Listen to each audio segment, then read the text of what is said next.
శివాయ గురవే నమః. శ్రీమాత్రే నమః. పుష్యమాసం పౌర్ణమి.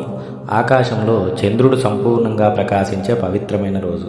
ఆ రోజున ఆరుద్ర నక్షత్రం కూడా కలిసి వస్తే అది సామాన్యమైన కాలం కాదు.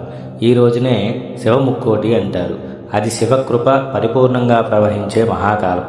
ఆరుద్ర నక్షత్రం అంటే శివుని తాండవతత్వానికి ప్రతీక. ఆనంద తాండవం, అజ్ఞానాన్ని తొలగించే నృత్యం, అహంకారాన్ని భస్మం చేసే కృపాలీల. పౌర్ణమి అంటే మనసు సంపూర్ణతకు ప్రతీక. ఆరుద్ర అంటే మనసులోని మలినాలు కరిగిపోయే స్థితి. ఈ రెండూ కలిసిన రోజు భక్తుడు చేసిన చిన్న ప్రార్థన కూడా 1000 రెట్ల ఫలితాన్ని ఇస్తుంది. ఈ రోజున ఉత్తరాభిముఖంగా ఉన్న శివాలయ దర్శనం ఉత్తమం.